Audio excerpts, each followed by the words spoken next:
Chers auditeurs, chers téléspectateurs, bonsoir et bienvenue à cette édition spéciale que nous vous présentons ce vendredi 2 août 2024. À la tête de la vice-primature chargée de l'intérieur depuis le mois de juin dernier, il a déjà la charge de nombreuses questions essentielles pour la République, à la taille de son ministère et du rang qu'il occupe dans le gouvernement souminois. Des sujets que nous essaierons d'aborder tout au long de cette édition spéciale que nous réalisons depuis la ville de Kisangani, chef-lieu de la province de la Chopo. Lui, c'est le vice-premier ministre, ministre de l'Intérieur, Maître Jacquemain Chabani Loko. Bonsoir. Bonsoir. Pour vous interroger, je ne serai pas seul, je suis accompagné de Trésor Kiyombo Djougou. Bonsoir. Bonsoir Thierry Kambundi à tous les auditeurs. Et de Osé Manzanza Kitoko. Bonsoir. Bonsoir Thierry Kambundi, bonsoir à tous les auditeurs et téléspectateurs même de Top Congo. Alors, monsieur le vice-premier ministre, nous sommes ici à Kisangani pour la commémoration du Génocoste, le génocide congolais. Première question, pourquoi le choix de la ville de Kisangani pour une telle commémoration? Parce que Kisangani fait partie des villes ou des sites ou des circonscriptions que le gouvernement congolais, la République même tout entière, doit arriver à considérer comme des villes martyrs qui ont connu au cours de leur histoire récente des événements douloureux au cours desquels des Congolais ont été tués sauvagement dans cette politique-là qui est mise en place, qui veut jusqu'aujourd'hui que notre nation puisse subir un génocide. Une politique réfléchie principalement à l'extérieur du pays, qui a fait en sorte à ce que des armées étrangères se sont retrouvées sur le sol congolais et pendant 6 jours ont massacré nos populations. C'est un fait qui est cristallisé, qui d'ailleurs, heureusement, celui-là a eu l'avantage de connaître une procédure judiciaire avec des condamnations.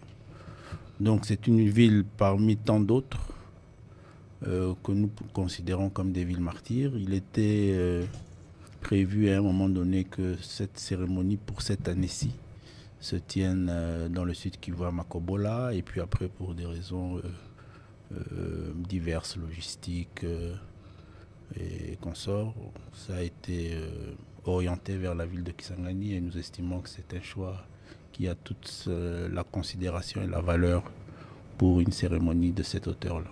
L'année dernière, on était à Kinshasa pour la même commémoration. Cette année, c'est à Kisangani, ville martyre, vous l'avez dit, ville symbole, justement, dans ce que subit la République démocratique du Congo depuis plus de 30 ans maintenant. Mais qu'est-ce que vous allez faire pour que de Kisangani, où sera commémoré ce Génocoste, toute la République démocratique du Congo se sente concernée? Non seulement ce 2 août, mais également le reste des temps que va durer cette commémoration. Bon, ici à Kisangani, nous avons concentré l'autorité de la République, si je peux le dire ainsi, à travers... il était prévu que le président de la République soit là. Il est représenté par Madame le Premier ministre, chef du gouvernement. Un bon nombre, une dizaine de ministres, membres du gouvernement sont ici dans la ville, dans la province, depuis 4-5 jours.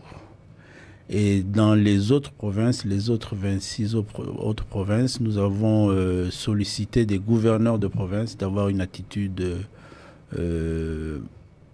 à commémorer cette journée, qui est d'une importance capitale pour nous, c'est-à-dire... il y aura les drapeaux en berne, il y a des messes écuméniques qui sont organisées par les gouverneurs de province dans chacune dans chacun des chefs-lieux, je m'excuse. Et aussi les gens ont la latitude, les diverses organisations, la latitude d'organiser aussi ce qu'ils estiment être utile pour permettre à ce que la nation congolaise se rappelle et honore nos compatriotes qui ont subi ce génocide. Le président de la République tenait à être physiquement présent ici à Kisangani. Malheureusement, son état de santé ne le lui permet pas. Est-ce que vous avez de ces nouvelles? Parce que la nation tout entière ne s'est contentée que d'un communiqué de sa cellule de communication depuis beaucoup de spéculations autour de sa santé. Comment il va?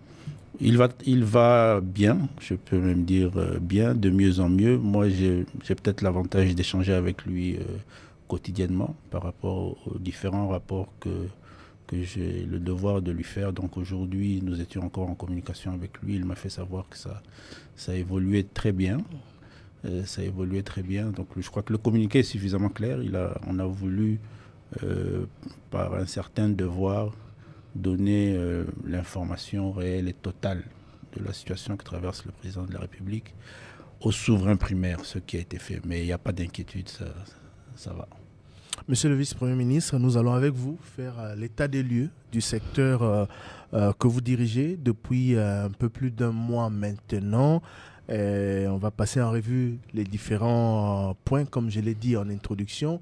Mais puisque nous sommes à Kisangani, avec Osé Manzanza, on va commencer par l'actualité de la province de la Chopo. Vous êtes arrivé ici et vous avez eu beaucoup d'activités, notamment vous avez tenu une réunion de sécurité, vous avez rencontré différentes couches de la population ou des dirigeants, mais il y a un gros souci, une grave crise qui secoue la province de la Chopo depuis plusieurs semaines maintenant. Osé Manzanza, on va commencer par là.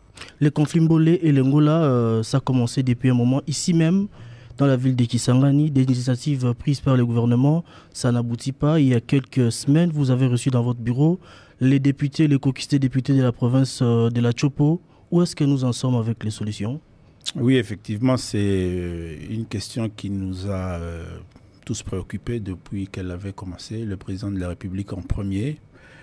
Effectivement, j'ai eu l'avantage de recevoir le caucus de la province de la Chopo. On avait échangé aussi là-dessus et nous étions convenus ensemble sur la nécessité de mettre en place un mécanisme je peux dire, de dialogue, d'échange de ces deux communautés, mais aussi l'élargir au niveau de toute la province.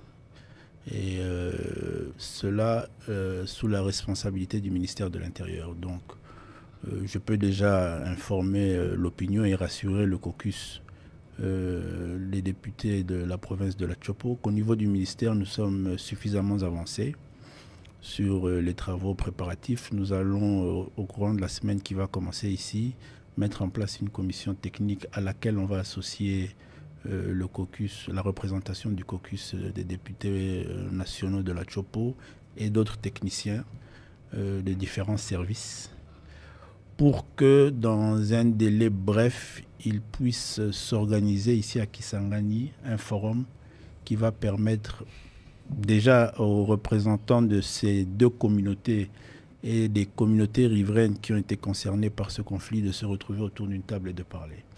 Parce que aujourd'hui, là maintenant, j'ai eu l'avantage de descendre sur terre. J'ai traversé sur la rive gauche, j'ai visité la commune de Lubunga, j'ai échangé avec le bourgmestre, mais aussi les habitants de cette contrée. J'ai reçu le chef coutumier. Aujourd'hui, il apparaît un calme. Il n'y a plus ces atrocités, on ne les vit plus au quotidien. Quel est le problème, monsieur le ministre? Il y a eu un conflit de gestion de terre. Tout est parti de là, mais je crois que c'est une mauvaise interprétation aussi sur la gestion de ces terres-là. Avec l'implantation d'une société agricole d'exploitation de palmiers, qui en principe devrait être une initiative avantageuse pour toutes ces populations qui vivent dans cette contrée, parce qu'il y a de l'emploi derrière cela et il y a aussi une obligation pour ces investissements-là de prendre en charge les communautés locales. Mais je reste convaincu que s'il y avait eu une prise en charge qui avait été mise en place dès le début des premières étincelles, on ne serait pas arrivé à tout ce qu'on a connu. Maintenant, ce qui importe pour nous, c'est d'arriver. On a constaté le calme qui est observé. Ça fait plusieurs semaines qu'il n'y a plus de d'informations sur des tueries. Donc certaines populations sont rentrées. D'ailleurs, dans la commune de Lubunga elle-même, les populations sont rentrées. C'est maintenant dans les contrées environnantes, dans les villages, où il faut qu'on se rassure que les gens vont rentrer. Il faut qu'on les aide à rentrer. Mais il est important, après des événements aussi graves comme cela, qu'on accompagne ces populations à se parler. Justement, on vous a reproché, vous, gouvernement, vous, autorités, d'avoir laissé pourrir la situation avant d'intervenir. Vous ne pensez pas que si on s'y était pris plus tôt, on aurait évité autant de morts? Je crois que moi-même, je viens de le dire. Donc c'est déjà, je ne sais pas si vous pouvez appeler ça un aveu ou une reconnaissance d'une situation. Le plus important, c'est maintenant organiser le présent et l'avenir. Donc le calme a été enregistré depuis près de 2 mois. On n'enregistre plus des confrontations et des morts, mais il est important d'amener ces communautés autour d'une table. Il est important, le pardon ne vient qu'à travers la vérité. Et il faut que les gens parlent, se disent la vérité, se pardonnent sincèrement, et à partir de là, nous nous serons rassurés qu'ils ne reviendront plus sur ces atrocités-là. Les conflits ici à Kisangani, il y a des similarités avec ce qui se passe du côté l'ouest du pays. Je parle du conflit Tekeaka. La même société, la société Cap Congo, acquiert ici des terres, des concessions des terres. On parle de plus de 20 000 hectares qu'on a cédés à cette société. Commencent les conflits entre les deux communautés. Même situation observée dans la province du Kwilu, territoire de Bagata. Plus de 40 000 hectares cédés à cette même société. L'Assemblée provinciale, les bureaux d'âge dénoncent un conflit qui est en gestation du fait de l'installation de cette même société. Est-ce que vous prenez le temps d'étudier justement ces conflits qui naissent, les origines et même les acteurs qui sont impliqués? Je parle ici des dénonciations des députés de la province de la Chopo qui dénoncent cette société et même des députés, j'ai parlé de l'Assemblée provinciale de Kwilu qui dénoncent justement cette société, la société Cap Congo. Oui, c'est pour ça que la même initiative, ça je peux vous le rassurer, la même initiative que nous sommes en train de mettre en place et que nous avons décidé au lendemain de nos échanges avec le caucus de la province de la Chopo, nous allons l'étendre d'ailleurs sur un bon nombre de nos provinces où nous avons, une fois arrivés à la tête de ce ministère, à travers les états des lieux que nous avons faits, nous sommes arrivés à faire le constat qu'il y a un certain nombre de difficultés dans nos différentes provinces à travers le bon vivre entre les différentes communautés qui sont dues au fait que les cadres de dialogue, d'échange ne sont pas pris en charge et ne sont pas organisés. Et ces cadres de dialogue et d'échange, qui sont des cadres dans lesquels les dossiers de gestion des terres, par exemple, peuvent être mis à disposition des différentes communautés pour que chacun comprenne de quoi il s'agit et quels sont les intérêts des uns et des autres. Ici, nous avons aussi l'avantage d'avoir des lois, des textes réglementaires qui régissent la République démocratique du Congo, mais aussi nos provinces, qui permettent à ce que lorsque des investissements comme cela s'installent dans une contrée, les communautés locales soient protégées, au-delà du fait qu'il y ait une occupation d'une industrie. Je reprécise ma question. On cède des terres ici à Kisangani à une société. Quelques mois après, commence un conflit.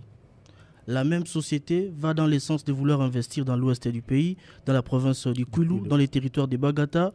On cède là-bas, ici à Kisangani, c'était 20 000 hectares. À Bagata, province du Kwilu, on cède plus de 40 000 hectares à la même société. Les bureaux d'âge, les rapporteurs de ces bureaux avaient lu d'ailleurs Papi Labilan Karim, dénoncer le fait que l'installation ou la cession de ces terres à cette société va créer des conflits communautaires parce que dans l'espace qu'on attribuait à cette société, il y avait des villages, des fermes et des occupants. On craignait même un conflit de la même nature qu'ici à Kisangani. Est-ce que vous prenez le temps d'étudier des entreprises auprès de qui vous voulez céder des terres? Bon, je crois que vous n'avez pas très bien compris ma réponse. Moi, j'ai dit ceci. Nous, une fois arrivés au ministère, on a fait des états des lieux et on a fait des constats sur ce type de conflit. Et la première initiative que nous avons prise pour arriver à résoudre ce type de conflit, c'est d'organiser des forums de dialogue intercommunautaires dans ces différentes provinces où des cas pareils se trouvent, pour qu'ensemble, nous puissions mettre tous les dossiers sur la table, comprendre des faits de cession de terre. Il faut savoir qui a cédé. Est-ce que ces cessions sont légales, oui ou non? Certaines cessions peuvent être légales, mais mal expliquées, mal interprétées, mal comprises aussi par les communautés. Il ne faut pas oublier qu'il y a aussi certains actes qui ont été posés à l'avant-veille du processus électoral. Et à partir de ces moments-là aussi, il y a certaines manipulations qui sont mises en place, boutiquées, pour certains intérêts électoralistes. Alors, toutes ces tensions politiques, il faut trouver des cadres pour bien les gérer parce que c'est des situations qui existent déjà. Donc, l'initiative que nous avons prise après les états des lieux que nous avons faits, dans un premier temps, c'est d'organiser des forums de dialogue dans ces différentes provinces pour permettre à ce qu'ensemble, nous puissions avoir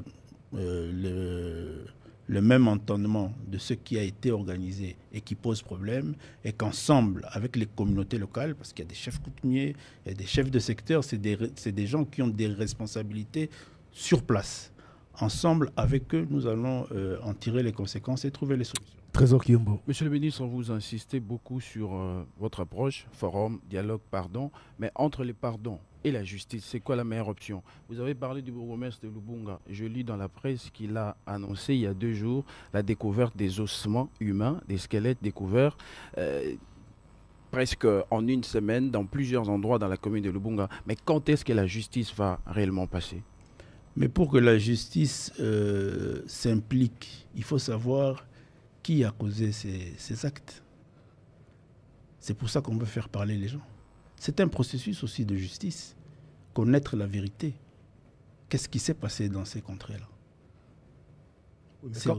C'est aussi un processus qui va nous permettre d'aller en justice. Oui, mais non seulement dans les alentours de la commune de Lubunga, mais encore plus loin, où depuis que ces affres ont eu lieu, aucune autorité judiciaire n'a pu avoir l'opportunité de s'y rendre. Mais quand vous dites que ce qui vous intéresse, c'est le présent et l'avenir, vous semblez éloigner l'option de la justice réparatrice. Pas du tout. Comment vous allez faire en sorte à ce que présentement, vous garantissez une quiétude que vous êtes en train d'observer? Comment vous allez faire en sorte à ce que dans le futur proche, il y ait la paix, la réconciliation sans justice? Donc forum, dialogue, pardon réconciliation et justice. Oui, réconciliation, des méthodes qui ne produisent pas des résultats. Il faut rappeler, pour les problèmes TKK, il y a même eu un acte d'engagement signé devant le président de la République. Non respecté. Non respecté. Non respecté. Il y a eu des tueries quelques heures après. Non respecté pour des circonstances politiques qu'on connaît et que nous sommes en train de gérer. Mais au finish, il faudra faire quoi? Au finish, il faudra arriver à instaurer une paix dans ces contrées-là. La paix a eu à exister à un moment. Il y a eu un conflit difficile à gérer parce qu'il a perduré pendant un certain temps. Mais il faut trouver au finish des solutions qui vont vous rassurer qu'il y aura une paix qui va durer. Mais la solution, c'est un dialogue hypocrite qui, quelque temps après, nous ramène à la case de départ. Je ne sais pas d'où vous tirez dans la démarche que moi je viens de vous décrire ici. Je dis bien ceci, où nous impliquons les élus locaux, nationaux, provinciaux, où nous impliquons les leaders locaux, les chefs coutumiers, les chefs religieux. Je ne vois pas où vous voyez... C'est ce qui a été fait devant les chefs de l'État. Je m'excuse. Je ne vois pas où vous voyez dans cette démarche-là un dialogue hypocrite. Devant le chef de l'État, vous l'avez fait une fois. Vous réalisez quelques semaines après qu'il y a encore des difficultés. Vous faites quoi? Vous baissez les bras? Je donne un autre exemple. Vous vous dites que parce que ça a été fait devant le chef de l'État, il y a encore des problèmes. Vous vous dites on laisse tomber, la justice ne viendra jamais. C'est impossible? Non. Maître, Qu'est-ce que vous préconisez alors dans ces cas, puisque l'acte d'engagement a été violé à plusieurs reprises? Nous allons reprendre avec... ce sont nos compatriotes, ce sont nos populations. Nous allons reprendre les mêmes démarches. Nous avons un seul objectif, donner la... pour aboutir au résultat de la paix et de la quiétude. Parce que ce ne sont pas des résultats impossibles. Je crois que vous connaissez ce pays. Le plateau de Batéké a été un havre de paix il y a moins de 10 ans. Oui, maître, Maintenant, il faut qu'on arrive à recréer cette paix. Et moi, le président de la République, il tient et on ne va pas se décourager parce qu'on a pris une initiative et au lendemain de cette initiative, on a constaté qu'il y a toujours des problèmes. On ne va pas se décourager. On continue et on est convaincu qu'on va y arriver et on y arrivera. Monsieur le vice-premier ministre, c'est vrai que les communautés congolaises doivent échanger entre elles pour vivre dans la paix, mais ne pensez-vous pas qu'en tant qu'autorité de l'État, il faille aussi voir les options sur la table? On a parlé du conflit Tekéaka, on a parlé de la situation d'ici dans la province de la Chopo, mais on pourrait également parler de la situation en Ituri, où là aussi un acte d'engagement a été signé devant l'ancien vice-premier ministre, ministre de la Défense, et quelque temps après, il a été violé. La même chose. Il faut arriver à réaliser et à comprendre tous les intérêts qu'il y a autour des différents conflits intercommunautaires que nous avons dans notre pays. Il faut les mettre sur la table. Et c'est à ça aussi que servent les forums que nous voulons organiser par-ci et là. Il faut intégrer tout ça. Oui, mais est-ce que tout cela ne cache pas la faiblesse de l'État? Quand est-ce qu'en Ituri, par exemple, l'autorité de l'État prendra les dessus sur ces différents groupes d'autodéfense, ces différents groupes qui se cachent derrière les communautés? Voilà, bon, moi j'ai eu l'avantage, je ne sais pas, vous êtes des journalistes, vous avez aussi l'obligation et le devoir d'investiguer, mais moi j'ai eu l'avantage de rencontrer, de descendre sur terrain d'abord, de rencontrer les différentes parties prenantes, directes et indirectes. En Ituri, nous sommes ici à la Tchou. Oui, ici, oui. Même en Ituri, je peux vous rassurer que j'ai, par exemple, le caucus des députés, nous étions avec eux, et un travail a déjà commencé. Au-delà du fait que le collègue du ministère de la Défense a fait aussi un travail. Donc, c'est des informations qu'on échange. Moi, j'ai eu cet avantage, je l'ai fait.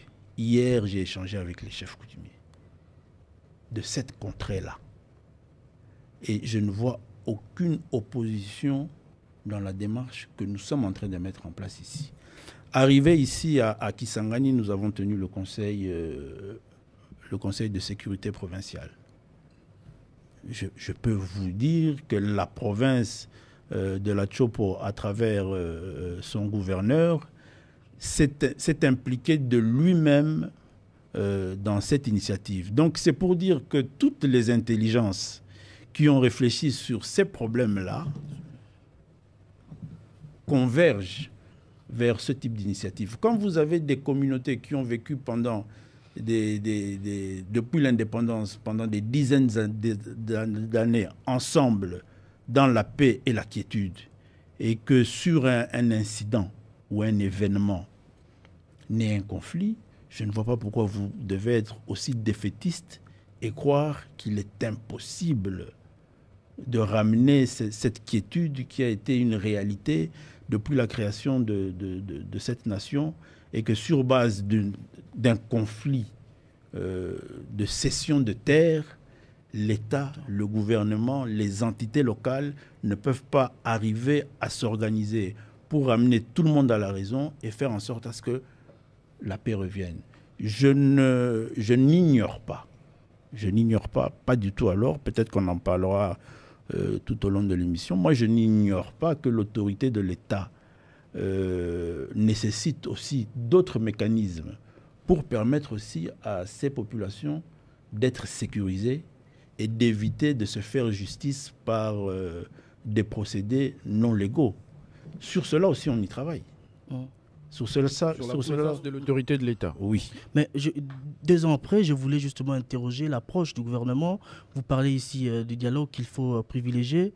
2 ans après, le conflit Tekeyaka s'exporte dans d'autres localités. On était parti à Kwamut. Aujourd'hui, nous sommes pratiquement dans une sorte de triangle de la mort. C'est les mêmes communautés. À Kinvu, là, dans la province du Congo central. C'est les mêmes communautés. Les conflits actuellement à Kinshasa vers le plateau de Bateke. Les conflits à Bagata dans la province de Kwilu. Les conflits à Kwamut dans la province de Maïndombe. Dans la province de l'Ituri, on vous accuse de ne pas respecter les engagements dans le cadre du programme PDDRCS et les accusations des groupes armés qui signent justement l'acte de paix avec le gouvernement. Comment est-ce que vous comptez résoudre ça de manière définitive? On vous reproche l'approche du gouvernement. C'est une dénonciation d'un député élu de Kwango, Flori Mapamboli, qui s'est exprimé cette semaine. Il dit que le gouvernement négocie avec les faux acteurs. En novembre 2022, l'administration de la police à Kinshasa lance des avis de recherche contre certains individus et plus tard, les mêmes personnes sont associées pour initier des dialogues. Bon, il y a des provinces, hein, parce que je constate que vous avez une difficulté avec l'approche d'organisation de dialogue, qui est une approche extrêmement positive. Il y a des, dans ce pays ici, il y a des provinces qui ont fait l'expérience de l'institutionnalisation, hein, d'un cadre de dialogue pour permettre aux communautés d'éviter dans des conflits violents. Vous allez dans la province du Sud ou du Nord Kivu, surtout du Nord Kivu, même de l'Ituri, et il y a ce qu'on appelle des barzas. Maintenant, ces cadres-là peuvent aussi connaître des limites ou des ruptures. Mais ça n'empêche encore qu'il faut arriver à intégrer que nous sommes une nation plurielle. Avoir le nombre de communautés que nous avons dans notre République, il est important que l'État permette, partout où ces communautés vivent ensemble, leur permettre d'avoir des cadres appropriés où on résout les incompréhensions. Ici, que ce soit à Kwamuntu, que ce soit à Lubunga, une cession de terre nous a amené à perdre des compatriotes. Quoi de mieux que d'organiser pour ces différentes communautés des cadres d'échange et de dialogue. Là, maintenant, nous avons aussi un problème de justice parce qu'il y a eu mort d'homme. Mais on va y aller comment? Si on ne commence pas par se dire la vérité. Et puis après, la justice, c'est un pouvoir indépendant qui fera son travail. Monsieur le vice-premier ministre, ministre de l'Intérieur et décentralisation, vous avez tout à l'heure évoqué l'importance des responsables territoriaux parlant des conflits communautaires. Ça fait partie des différents chantiers que vous avez trouvés en place. Ce jeudi encore sur Top Congo, un chef de secteur nous interpellait sur le fait qu'ils ne sont toujours pas pris en charge par l'État. Récemment, des administrateurs des territoires nommés par le chef de l'État par ordonnance présidentielle se plaignaient de n'avoir pas été pris en charge depuis plus d'une année. Ce sont pourtant des agents de l'État qui doivent vous aider au quotidien dans cette mission que vous avez de faciliter le vivre ensemble entre Congolais. Comment vous appréhendez, vous gérez une telle situation? Oui, c'est des situations assez complexes, mais un travail de fond se fait au niveau du gouvernement avec le ministère du Budget pour permettre à ce que toute cette administration qui est extrêmement utile, qui va permettre à ce que l'autorité de l'État se réaffirme dans nos différents contrées, toute cette administration soit prise en charge. Nous sommes avec le ministre du Budget en train de régulariser au fur et à mesure. Nous allons commencer par les différentes primes auxquelles ces différents territoriaux ont droit. Et je crois que ça va leur permettre de se retrouver dans des conditions meilleures pour faire leur tâche. C'est vrai, c'est une situation, on ne peut pas se la cacher. Moi, partout où je passe, Partout où je les rencontre, peut-être même bien avant, ils viennent aussi à Kinshasa au ministère nous rencontrer.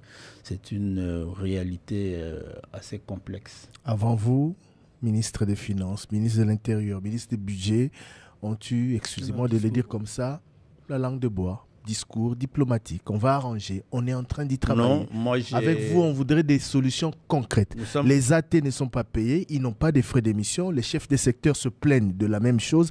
Qu'est-ce que vous faites concrètement? Nous venons de signer avec le ministre du Budget les grilles barémiques, donc ce n'est pas un discours de langue de bois, c'est des actes posés. Maintenant, ça va suivre le processus pour que la chaîne des dépenses libère tous ses fonds. Mais qu'est-ce qui peut nous amener à une telle situation? Plus d'une année sans être payé pour des agents qui sont connus, qui sont censés être payés. Autant que vous autres, députés, ministres. Autant que toute l'administration. Qu'est-ce qui fait qu'eux ne sont pas payés depuis autant d'années? Je vous l'ai dit ici, c'est une situation réelle, mais malheureuse, sur laquelle nous sommes en train de faire un travail. Pour moi, le plus important, vous n'allez pas me demander de justifier un passif que je n'ai pas géré. Continuité de oui, je n'en disconviens pas. C'est pour ça que j'admets la situation dans laquelle nous sommes. D'où la question, quel est le problème? Je prends la responsabilité de résoudre le problème que j'ai rencontré. Mais ce problème, c'est pourquoi ils ne sont pas payés depuis? J'ai été reçu par l'administration de mon ministère. Nous avons avec eux aussi identifié cette question. J'ai fait la promesse que j'allais me battre au niveau du gouvernement pour améliorer leurs conditions de travail. C'est le travail que je suis en train de faire. On peut attendre des solutions. Si vous voulez avec moi pour rassurer, parce que je crois que nous sommes dans une émission constructive, pour vous rassurer vos électeurs, si vous voulez que vous et moi nous puissions... Pas nos électeurs. Vos auditeurs, pardon. Vos collaborateurs. La campagne électorale n'est pas très loin de moi. Vos auditeurs, si vous voulez les entretenir sur la gestion ou polémiquer sur la gestion du passé, moi, je ne suis pas là-dessus. Moi, je me bats et je me battrai. C'est une promesse que j'ai faite à toute l'administration de mon ministère. Monsieur le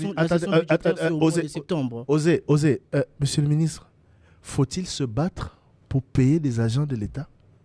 Non. C'est ce que moi, en tant que ministre, je trouve des dossiers sur ma table, des dossiers complexes. Je fais mon travail. En travaillant, c'est un combat. Je me bats. D'où ma question, en quoi il est complexe? Les AT sont connus.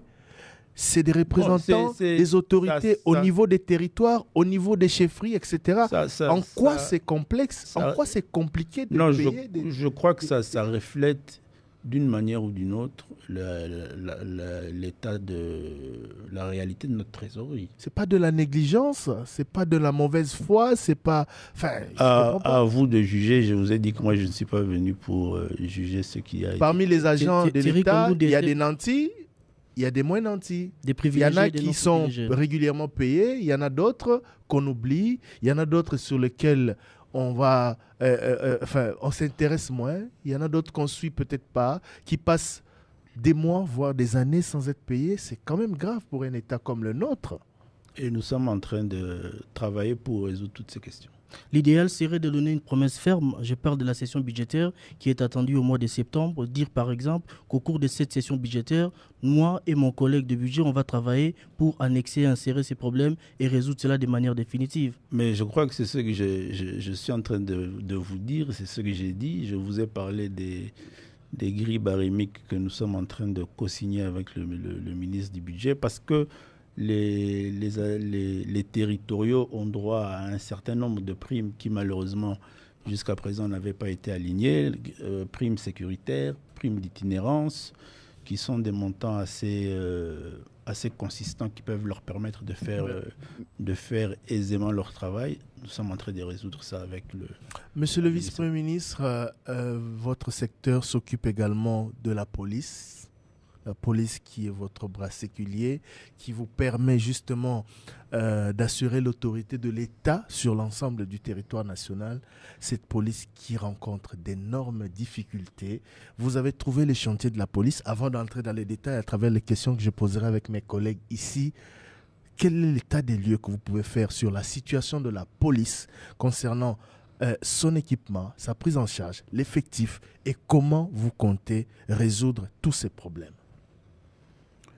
Je vous ai dit que nous avons fait un état des lieux de nos différents secteurs, dont la police aussi.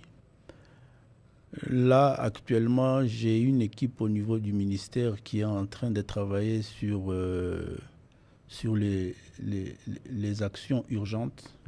Mais dans la police, effectivement, vous avez identifié pratiquement la majeure partie des besoins. Nous avons un problème d'effectifs, donc il nous faut faire un recrutement et un recrutement selon les normes. Il avait été lancé par votre prédécesseur, on en est où? Il a même dit sur Top Congo qu'on avait besoin qu'on recrutait dans un premier temps 13 000 policiers. 13 000. On en est où? Ce recrutement est en cours, mais a été saucissonné. C'est-à-dire on n'a pas pu commencer avec 13 000. On a commencé avec un recrutement de 2 000. Mais c'est pour ça que moi je vous dis que je voudrais lancer un recrutement qui est dans les normes et à l'échelle nationale. Donc nous avons un problème d'effectifs. Il nous faut faire un recrutement à la hauteur des besoins de la République démocratique du Congo. C'est-à-dire combien en termes d'effectifs à la hauteur? Je vous dis que j'ai commencé par dire qu'il y a une équipe qui travaille au niveau du ministère sur cette question.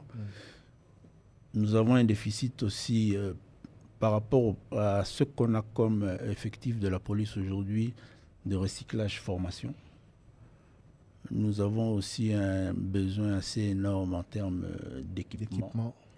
Donc c'est pour dire qu'il y a beaucoup de choses à refaire. Maintenant, là, avant-hier, j'ai visité l'un de nos plus grands centres au niveau de la République démocratique du Congo. Ici, dans la province de la Tchoukou. On a vu la vétusté de ces centres dans les images. Voilà, l'école Kapalata. Donc quand vous réalisez tout ça, il faut faire encore des investissements dans ce que nous avons comme infrastructure.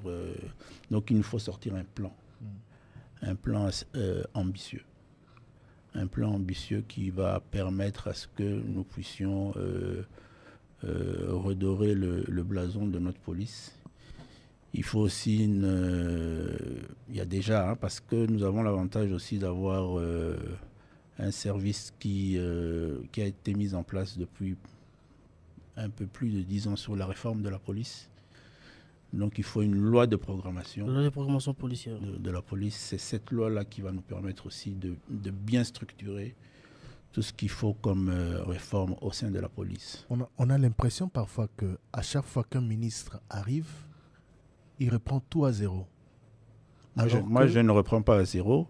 Je vous ai dit que j'ai trouvé une structure au sein du ministère qui fait un travail sur la réforme. Ce n'est pas la structure que moi j'ai mis en place. Mais vous avez aussi dit que, vous voulez refaire le processus de recrutement pour que ce soit à la hauteur. Je n'ai pas dit que je vais refaire. J'ai dit, vous avez parlé de mon prédécesseur, qui à son époque, il y avait une estimation d'un recrutement de policiers. Et là, c'était spécifique pour le processus électoral de décembre 2023. Et ce processus-là avait tablé sur 13 000 hommes.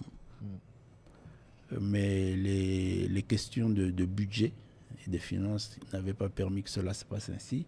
C'est ainsi qu'ils ont saucissonné en commençant par 2 000 hommes. Donc moi, je ne refais pas. Et ça, je suis en train de poursuivre. Et les recrutements de qualité dont vous avez parlé, c'est quoi que vous comptez refaire? Oui, je vous ai dit que au sortir de l'état des lieux que nous avons fait sur la police nationale, nous avons une équipe au niveau du ministère qui est en train de faire un travail, une étude pour nous permettre de lancer un plan plus ambitieux, où il nous faudra négocier au niveau du gouvernement les moyens nécessaires pour soutenir notre plan ambitieux sur cette réforme. Monsieur le vice-premier ministre, concernant la police, on a comme l'impression que ce n'est pas forcément la priorité du gouvernement. En tout cas, il n'y accorde pas l'attention qu'il faut, alors que le problème d'effectif... Qu'est-ce qui vous donne cette impression ? Je vais justement illustrer ce que je viens de dire. Le problème d'effectif de la police se pose depuis très longtemps. Le problème d'équipement de la police se pose depuis très très longtemps. Le président de la République en a même parlé depuis sa campagne électorale en 2018. Le problème, tous ces problèmes, surtout le problème de la prise en charge aussi des policiers, de leurs conditions de travail se posent, allez, depuis avant même que vous n'arriviez au pouvoir. Mais à chaque fois, c'est relégué au second plan. À chaque fois, on dit qu'on va avancer, mais on n'avance pas. Les sous-SIAT, ici, à Kisangani, à Kinshasa et partout ailleurs, sont peu occupés ou équipés. Il y a l'effectif des policiers réduit dans nos quartiers, à la cité, etc. Conséquences, insécurité, phénomène Koulouna, etc. Quel jour cette question des policiers sera vraiment au cœur de l'action du gouvernement, car c'est la police qui doit sécuriser la population et ses biens. Elle est au cœur du programme du gouvernement. C'est très très bien marqué même au bic rouge. Moi, en ce qui me concerne, je vous parle des états des lieux que j'ai fait en tant que ministre de l'Intérieur en charge qui a la charge et la responsabilité de l'administration de la police. De cet état des lieux-là, je vous dis ce que j'ambitionne, ce que nous ambitionnons de faire. Vous allez me juger sur mon action. Je crois que c'est le plus important. Ensemble, lorsque nous faisons les états des lieux, nous constatons ce que nous sommes en train de constater et qui nous met par moments dans des difficultés. Nous avons parlé des conflits communautaires qui malheureusement ressurgissent comme ça dans des localités où ces communautés avaient l'habitude de vivre ensemble sans problème.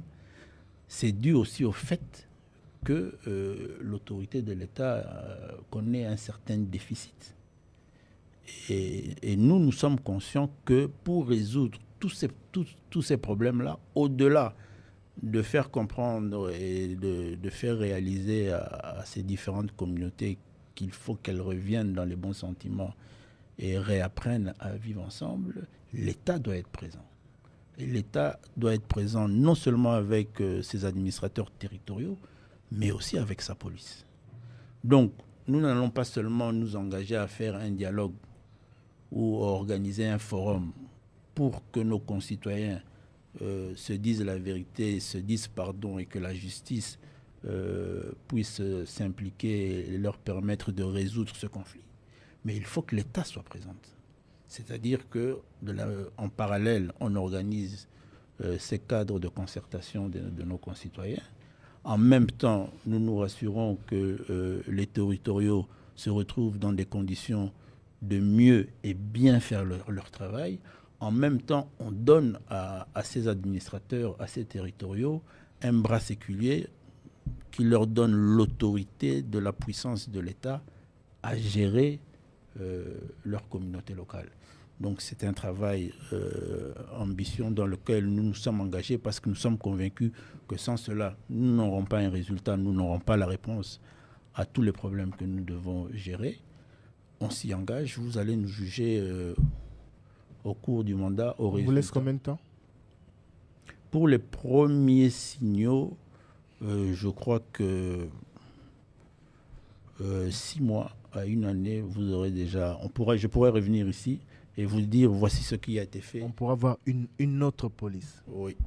Dans 6 mois. Oui. Le rendez-vous est pris. Je reviens un peu sur un fait d'actualité récent. Le drame au Stade des Martyrs. Quelle est la responsabilité de la police d'après vous? Le drame au Stade des Martyrs fait l'objet d'une enquête. Lorsque nous avons tenu la réunion dimanche passé avec toutes les parties concernées, nous avons sollicité du ministre de la Justice de poursuivre les enquêtes en ce qui concerne pour arriver à dégager toutes les responsabilités. Mais nous avons aussi sollicité de l'inspectorat général de la police d'ouvrir une enquête interne pour nous permettre de savoir comment s'est comportée la police nationale, la police provinciale de Kinshasa ce jour-là. Donc c'est un rapport que nous attendons. Le même dimanche, moi j'ai quitté Kinshasa pour Kisangani ici. Donc j'attends voir ce rapport. Je ne peux pas me permettre de faire des commentaires sans avoir eu un rapport fiable de l'inspection générale de la police qui a ce rôle-là. Mais vous êtes certainement au courant qu'en octobre 2022, il y a eu des morts au Stade des Martyrs à l'occasion d'un concert également, et que l'un de vos prédécesseurs avait annoncé avec pompe une enquête dont on n'a jamais eu des résultats. On a comme l'impression que l'annonce des enquêtes, c'est juste pour calmer l'opinion, le temps de passer à autre chose. Bon, encore une fois, vous allez nous juger sur le temps. Vous êtes des journalistes, vérifiez si l'enquête se déroule, oui ou non, à quel niveau elle est. Je suis convaincu que vous avez des informations sur le déroulement de cette enquête parce qu'elle est en cours et certains sont en train de la subir. Mais votre décision a également suscité beaucoup de commentaires. Enfin, la décision que vous avez annoncée après avoir présidé cette réunion de crise. Pourquoi seulement suspendre des activités culturelles? Non, parce que les activités culturelles ont une autre particularité que les activités sportives et que ces infrastructures ont été construites spécialement pour des activités sportives. C'est différent. Partout dans le monde, monsieur le ministre, il y a des concerts dans des stades. C'est juste qu'il faut, oui, mais maintenant, il faut garantir et assurer la sécurité des uns et des autres. Voilà, il faut arriver à ce qu'on puisse se rassurer que nous avons des mécènes professionnels qui ont la capacité d'utiliser ces infrastructures-là en sécurisant tout le monde. Mais c'est à vous de donner les conditions à ces mécènes. C'est ce qu'on va faire, c'est une mesure provisoire. On parle des cahiers des charges. C'est une mesure provisoire. Pourquoi autoriser aux sportifs de jouer au football et interdire aux musiciens de faire leur travail? La musique, jouer des concerts, c'est leur travail. Ils engagent des fonds, ils prennent des initiatives, ils contractent même des crédits. Je parle de ce qui est prévu très près ici à Kinshasa, l'artiste et musicien Ferregola qui attend organiser des festivals. Il a invité des gens de partout, mais vous vous interdisez comme ça, de manière, je dirais, unilatérale, sans les consulter.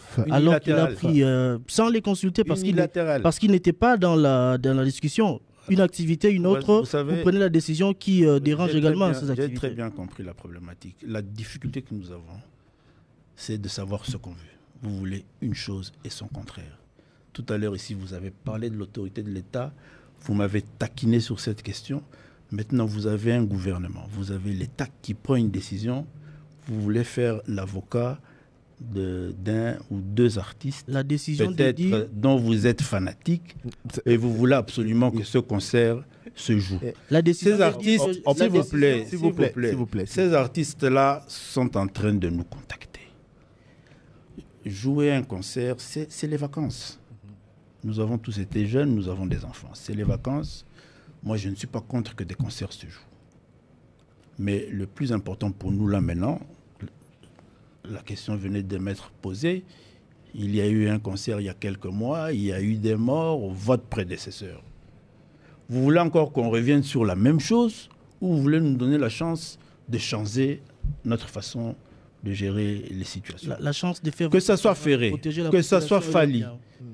Concert, oui. Ils peuvent le tenir dans des endroits sécurisés. Pourquoi absolument vouloir le tenir à ce même endroit où, il y a 4 mois, il y a eu mort d'homme. La semaine passée, il y a eu mort d'homme. Tout démontre que nous sommes dans l'incapacité de gérer ces foules-là, surtout ces foules-là. Ce sont des foules différentes des activités sportives. Un match de basket et même un match de foot n'a pas la même intensité de concentration des populations qu'on a vu à... Vous n'avez pas un match des Léopards où à 11h, l'avant-midi, le stade est plein, vous ne savez même plus circuler sur le boulevard Lumumba. C'est extrêmement différent. Donc, reconnaissez cette notion-là de l'autorité de l'État. Parce qu'il n'y a qu'un seul responsable, c'est l'État, c'est le gouvernement. Monsieur le ministre... Sur base de ces responsabilités-là qui sont les nôtres, qu'on prenne des mesures, et c'est des mesures provisoires, pour nous rassurer que ensemble, nous allons nous convenir. On va les, vous pouvez leur informer, hein, on va les recevoir, que ce soit ces producteurs-là qui peut-être ont déjà à investir quelque chose dans la publicité. Vous allez c'est plus responsable. Les recevoir et les rembourser? pour ceux qui ont déjà engagé les fonds. Non, il faut savoir dans quelles conditions ils ont signé ces contrats, ils ont engagé et qui doit rembourser, s'il faut qu'on les rembourse. Alors, la justice est là pour ça. Monsieur le ministre, parlons des tout derniers points avant de clôturer cette émission, malheureusement, parce que nous courons derrière le temps. L'actualité à Kinshasa a été malheureusement marquée au début de cette semaine par ce qui s'est passé dans la commune de Gombe autour de la résidence de l'ancien président de la République. Un groupe de jeunes est indexé, vous le connaissez, on l'appelle les Forces du Progrès, structure officielle ou non officielle du parti dont vous êtes issu politiquement. Que dire par rapport à ce qui s'est passé autour de la résidence de l'ancien président Joseph Kabila, surtout sur la base du témoignage très fort de son épouse qui a déclaré qu'on a voulu intenter personnellement à sa vie? Bon, d'abord, compassion. Je crois qu'elle a été traumatisée par ce qui s'est passé hier. C'était pas en début de semaine, je crois que c'était hier. Elle a été traumatisée. Il faut compatir. Les concitoyens ont droit à la quiétude et au calme, surtout quand ils sont chez eux à la maison. Et on espère que c'est des actes qui ne se reproduiront plus. Mais l'information que nous avons, je crois que l'ancien président n'était pas concerné par tout ce qui, malheureusement, a été organisé dans la commune de la Gombe à plusieurs centaines de mètres de chez lui. Il y a eu malheureusement une exécution d'une décision de justice mal organisée, très mal organisée. Sur Ouvira. Sur Ouvira, où un huissier s'est permis non seulement d'utiliser un service de la police qui n'est pas adapté à faire des exécutions de justice, et puis comme manœuvre, parce que souvent dans les exécutions de justice, lorsqu'il faut déménager des meubles et des biens, on utilise des manœuvres.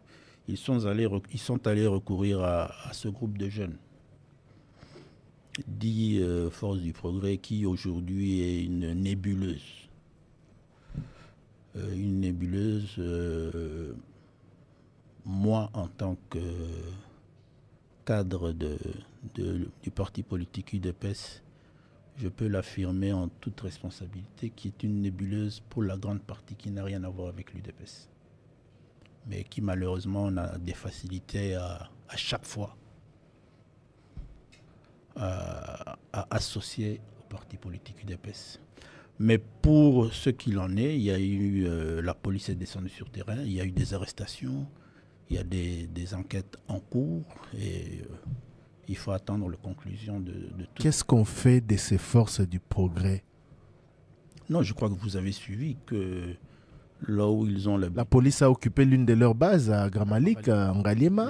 Ils ont l'habitude ce n'est pas le seul endroit où ils opèrent. Ils sont un peu partout dans la ville. Oui, mais on ne va pas vous donner des informations sur ce que la police va faire aujourd'hui ou demain. Vous qui me posez la question sur des attitudes positives ou des faits marquants de notre police nationale. Vous avez eu du mal à trouver. Oui, parce que c'était une question inattendue, sortie de l'ordinaire. C'est à croire que lui-même ne se sent pas en sécurité dans son propre pays. Donc, c'est déjà des actes que vous pouvez inscrire où vous avez une police professionnelle qui... Parce qu'on a l'impression que tous les ministres de l'Intérieur qui passent depuis que Félix Tshisekedi est à la tête du pays, puisqu'ils sont de l'UDPS, ils ménagent un tout petit peu l'effort du progrès. Mais ce qui s'est passé hier, c'était sous quel ministère? Le vôtre. Mais justement, on a vu également passé avec votre prédécesseur au même endroit. Mais par après, ils sont revenus à la charge. Ça va. On se retrouvera dans 6 mois, vous me poserez la question. On a même vu des ministres en fonction discuter avec les membres de ces mouvements après avoir vandalisé des sièges ici, après publication des élections. Ce qui est arrivé à la femme de l'ancien président de la République et ce que vivent les Congolais un peu partout, à Kinshasa particulièrement, avec les phénomènes Kuluna. C'est comme si la police s'est dépassée à résoudre ou à gérer ces problèmes. Bon, d'abord, je crois qu'on doit arriver à se le dire aussi. Hein. Le banditisme urbain n'est pas un fait de la République démocratique du Congo. Le banditisme urbain n'est pas un fait de la ville de Kinshasa. Mais c'est vrai, nous avons nos réalités sociales. Nous avons malheureusement le désavantage d'avoir une masse assez importante d'une jeunesse qui n'a pas eu l'avantage, de bénéficier d'un système éducatif. Et c'est pour ça aussi que le président Félix Tshisekedi s'est battu corps et âme, malgré que plus d'une personne voulait lui faire croire que c'était impossible, à mettre en place son programme de la gratuité de l'enseignement pour permettre à ce que nos enfants soient encadrés, éduqués. Et aujourd'hui, si on ne se concentre pas sur ce type de questions, c'est une bombe atomique qu'on est en train d'organiser. Oui, on fait donc, quoi? Il y a une opération Panthère Noire qui avait été lancée par votre prédécesseur. Beaucoup de choses. Moi, je constate que vous avez tendance à être défaitiste. La réalité est que nous vivons dans un pays qui a une multitude de problèmes. Où la criminalité urbaine a pris des proportions très inquiétantes. Monsieur le ministre, chaque jour, au moins, il y a un chauffeur qui perd la vie du fait de l'insécurité dans la capitale congolaise. Nous parlons au nom de ces personnes qui perdent des proches, des membres des familles. Nous parlons au nom de ces populations de Ngaba, de Makala, de Selembao, Kisenso, qui souffrent au quotidien de ce phénomène. Les responsabilités, c'est quoi? C'est la mise en place de certaines politiques sécuritaires, comme l'opération Panthère, comme tant d'autres, pour résoudre toutes ces questions. Oui, mais ça ne veut pas dire que du jour au lendemain, vous avez un gouvernement, et nulle part au monde, même aux États-Unis, vous avez un gouvernement qui met du jour au lendemain fin totalement à la criminalité. Pourtant, on attend de vous des solutions concrètes. Et c'est sur ça. Et ça fait partie des promesses que vous avez faites. Oui, et c'est sur ça que nous sommes en train de travailler. Nous avons donné des instructions à nos différents gouverneurs où la criminalité urbaine est en activité assez inquiétante. Nous avons donné des instructions à notre police nationale. Vous voyez, par exemple, dans la ville de Kinshasa, un certain nombre de choses qui sont en train d'être faites, et vous en verrez encore d'autres. Les réseaux, par exemple, des criminels qui sont dans les attaques des taximens, on avait mis la main sur eux. Ils sont connus, et la police travaille là-dessus, et elle va arriver à les identifier. Et vous verrez que ça va être géré. Avant de clôturer ce chapitre, là encore, concernant le phénomène Kuluna, le banditisme urbain, l'insécurité dans la ville de Kinshasa particulièrement et dans certaines provinces, on attend pour quand les résultats concrets? Qu'est-ce que vous appelez résultats concrets? La baisse sensible du phénomène Kuluna. Non, parce qu'il n'y a pas de criminalité zéro comme vous le soutenez. Voilà. La baisse, ça j'espère que vous arrivez à le dire à vos auditeurs. La baisse sensible, vous allez le ressentir dans les semaines. Nous avons pris des instructions. Nous avons nous-mêmes reçu des instructions, que ce soit du président de la République et même de Madame le Premier ministre. Nous sommes en train de faire des réunions au niveau national sécuritaire pour mettre en place une stratégie qui sera appliquée dans tous nos grands centres urbains. Et je peux vous rassurer que nos concitoyens vont ressentir un niveau de sécurité plus élevé parce que la police sera au travail. Kinshasa, c'est également les embouteillages. Kinshasa, principalement Kinshasa, ça fait partie de vos responsabilités à travers la police. Qu'est-ce que vous faites? Quelle est la méthode, Jacquemain Chabani, pour baisser le taux des embouteillages dans la capitale? Bon, je crois que déjà sans gouvernement provincial, vous nous avez vu d'une certaine manière à l'œuvre avec le commissaire provincial de la ville de Kinshasa, où certaines mesures ont été prises et qui, tant soit peu, sont en train de porter leurs effets. Le gouverneur de la ville de Kinshasa vient de sortir son exécutif parce que c'est son travail à lui. Avec lui aussi, nous avons eu déjà une séance de travail sur ces questions. Et avec lui, nous allons mettre en application tout le programme que nous sommes en train de mettre sur place. Trésor Kiembo. Quel type de collaboration comptez-vous avoir avec le gouverneur de province? Est-ce que, vous avez parlé du gouverneur de Kinshasa, est-ce que ce qui s'était passé avec la publication de son premier gouvernement, mais également du gouvernement du Haut-Katanga, le premier, n'était pas le prélude d'un conflit Pas à du venir? tout, pas du tout. Ce n'était pas une question interpersonnelle entre moi et les gouverneurs, les deux gouverneurs. Loin de là, il n'y a aucun conflit entre moi et eux.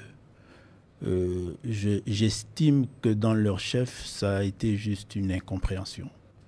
Non seulement de la lecture des textes de loi, la Constitution principalement, mais aussi des instructions faites par l'autorité. Donc, il n'y a aucun problème, je peux vous rassurer, nous avons des relations Vous êtes satisfait aujourd'hui extrêmement positives. qu'il soit revenu à un gouvernement de 10 ministres? Oui, Qu'il c'est ait là. pris autant de temps ne vous a pas inquiété? Non, le temps qu'il a pris, c'est par rapport à l'organisation d'une session spéciale. Hein. Donc, soyez-en rassurés, nous allons ensemble travailler pour l'intérêt de nos concitoyens. Sans aucun conflit. La même question, quel type de collaboration avec les assemblées provinciales qui, à chaque mandat, mettent des bâtons dans le roue, en quelque sorte, aux exécutifs provinciaux? Nous leur avons promis d'utiliser le plus que possible l'école de la territoriale. Nous estimons que tous nos territoriaux, toute notre administration de la territoriale a besoin d'être capacitée. Cette politique de décentralisation quoi qu'on l'on dise, ce sont des nouvelles expériences. Il est important que nous puissions encadrer, former, capaciter davantage tous ceux qui sont concernés par cette administration. Donc, on va organiser des sessions de formation, que ce soit pour les assemblées provinciales, les gouvernements provinciaux, les administrateurs de territoire à tous les niveaux, pour leur permettre de travailler dans une ambiance positive pour l'intérêt des administrés. Problème d'effectifs dans la police, comment comprenez-vous que des particuliers, officiels ils les sont, puissent avoir plus d'éléments que des quartiers où ils vivent? Vous avez par exemple dans les quartiers Place Commerciale, ma campagne, commune d'Engalema, des policiers au niveau de Soussiat, mais vous avez plus de 100 policiers qui sécurisent des particuliers sur la même avenue ou dans le même quartier. Problème d'effectifs, la MONUSCO est partie des zones où ils sécurisaient. C'est quoi la réponse ou la solution que va apporter le gouvernement congolais? Bon, pour la première question, c'est le strict respect de la loi. Et les textes existent, mais malheureusement pas bien appliqués, pas bien respectés. On va aller dans l'interprétation stricte de nos textes qui gèrent la police, qui gèrent comment le service de protection des personnalités doit mettre à disposition des policiers pour certains particuliers. Nécessairement ceux qui ont des responsabilités. Donc on va revenir là-dessus, c'est un travail qu'on va faire avec les responsables de la police nationale. Vous allez constater que ça va nous permettre de récupérer un bon nombre de nos agents. On va faire. On va le faire et vous allez le constater. On aura des rendez-vous comme c'est promis ici, peut-être dans 6 mois ou dans une année. Et ensemble, on va évaluer tout ça. C'est des ambitions, c'est des questions qui, effectivement, on le ressent nous-mêmes lorsqu'on est à la tête de ce ministère, qui ont fait l'objet de certaines habitudes. Et pour redresser ou corriger ces mauvaises habitudes, il faut avoir non seulement la volonté, mais ça va prendre aussi un certain temps. Mais à partir du moment où on se base sur la légalité, nous sommes convaincus qu'on va atteindre notre objectif. Le départ de la MONUSCO, c'est un processus. Nous sommes à l'étape de la province du Sud Kivu. Il va rester après la province du Nord Kivu et celle de l'Ituri.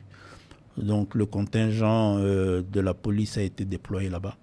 Nous allons encore déployer un Où vous avez trouvé les éléments? Dans la police nationale congolaise. Nous sommes en train de préparer un nouveau contingent qui va aller les rejoindre. Monsieur le ministre, dernière question. Vous êtes aujourd'hui à la tête de ce ministère régalien, après Gilbert Kankonde, après Daniel Asselo, après Maître Peter Kazadi. Excusez-moi de revenir une nouvelle fois sur vos prédécesseurs.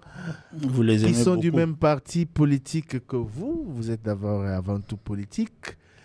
Et dont le bilan a laissé une sorte de goût d'inachevé dans l'opinion. Ah bon? En tout cas, on entend ça et là. Ah, mais des ministres de tel parti qui sont là, mais qui n'y arrivent pas ou qui n'ont pas résolu tel problème. Vous voulez être quel genre de ministre de l'Intérieur, sachant ce qu'ont fait vos prédécesseurs issus de la même famille politique que vous? Bon, je ne vais pas me comparer à mes camarades du parti qui m'ont précédé. Tout ce que j'aimerais vous dire par rapport à cela, c'est que je n'aime pas échouer dans ce que j'entreprends dans la gestion du patrimoine ou du bien commun. Donc je vais m'investir le plus que possible pour réussir. Et au sortir de ce mandat, j'aimerais et j'aurai la tête haute parce que j'aurai fait avancer le plus que possible les dossiers qui seront sur ma table. Merci beaucoup à vous, Maître Jacquemain Chabani, vice-premier ministre, ministre de l'Intérieur et décentralisation, de nous avoir accordé votre première grande interview depuis votre nomination. Merci de l'honneur que vous avez fait à Top Congo FM. C'est à moi de vous remercier pour l'invitation. Rendez-vous peut-être dans 6 mois, comme vous l'avez dit. En tout cas, nous, on ne manquera pas et ça sera un plaisir de vous recevoir. Merci à tous ceux qui nous ont suivis et regardés. Et à travers ce tour que nous avons fait de la territoriale avec son patron. Depuis Kisangani, il faut remercier aussi... Ah oui, oui. Je salue et je remercie, mais vous m'avez coupé l'herbe au pied. Je salue et remercie l'équipe très professionnelle du vice-premier ministre et ministre de l'Intérieur qui nous a vraiment facilité la tâche et le travail pour que cette interview ait lieu, malgré la charge qu'il a eue durant la journée, parce qu'on tourne cette émission très tard dans la soirée, ici de Kisangani. Merci à vous tous de nous avoir suivis, à Miguel Mena, Didi Bintika et Patrick et Pascal Kalambay qui sont à la régie radio et vidéo. Merci à Eric Mapangala, coordonne la logistique de la délégation de Top Congo qui est ici à Kisangani. L'actualité est en continu sur toutes les plateformes numériques de votre radio.